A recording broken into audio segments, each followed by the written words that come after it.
Yeah, welcome back. Yeah, I'm still here. I'm still here. I didn't quit yet.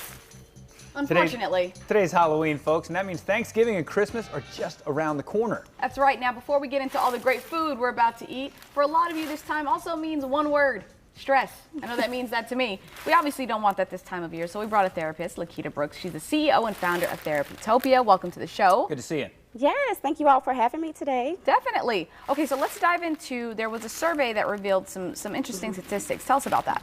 Yes, so with Vital Smarts, the number1 stressor is that people are just trying to keep up with all the expectations of trying to make everything perfect for the holiday season. Yeah. The root cause of all stress is expectations. Exactly. Disappointment. So what are people telling you that's like, what are they stressed about? Expectations of what? That their house isn't going to be clean enough? That they're not going to have the right gifts? Like what? Yeah, it's just trying to be perfect. Spending an excessive amount of money on gifts, making sure the kids, grandkids, great-grandkids have all the gifts that they need or want.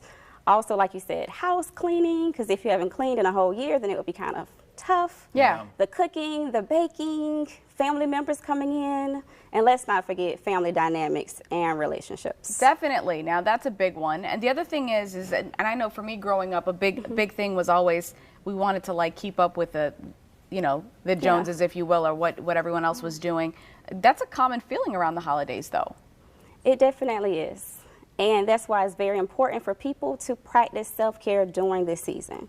So yes, we all want to be perfect, but in reality, we're not perfect in our everyday lives. Yeah. So how can we expect to do everything perfectly during the holiday season? It's just not realistic. So when you set those expectations aside, how do you, I guess, overcome that? What suggestions do you have?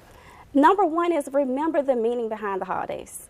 I know for my family, we're always getting together. It's about fellowship, seeing family members we haven't seen in a while, and just having good quality time together. So remember the meaning behind the holidays and not just all the glam and all those expectations. Right. Get to the meaning of it. I think that's one of the things that's a shame is as we've gone on and everything, people are losing the point of what you're supposed to do. And Thanksgiving is supposed to be about bringing your family in and having a great meal, and Christmas is just about sharing, that you love somebody. But do you offer them ideas or tips? I mean, some of the things people do, like go to the Scholzbacher Center and feed the families in the morning. They'll give you a really good reset.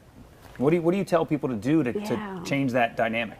I think number1 for me is that I let them know, let go of the expectations. So literally make a list. What are people expecting of you and what is truly necessary?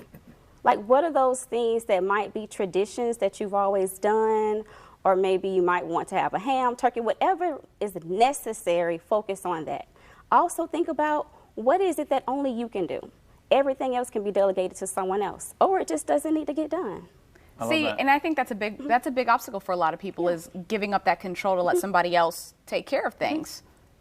It definitely is. I know for me personally, I like controlling things, but it's like, hey, no, Lakita, you're going to see if your sister can do this or your mom can do this. Actually put on the hat of being a coordinator versus trying to do it all myself. So I totally understand. And you can use that as a way to kind of bond with them too. Yeah. Exactly. Yeah. So potlucks for Thanksgiving. Have everybody bring a dish over, right? Well, with the potluck, make sure that they're good at cooking what it is. Okay? That's a good idea. Let's not make sure you got a Hattie in the family. All right. Yes. Appreciate you being here. Thank you so much, Lakita. Thank you. And you can head over to our website to check these helpful tips out. Again, share it with your friends and family. Just go to firstcoastliving.net.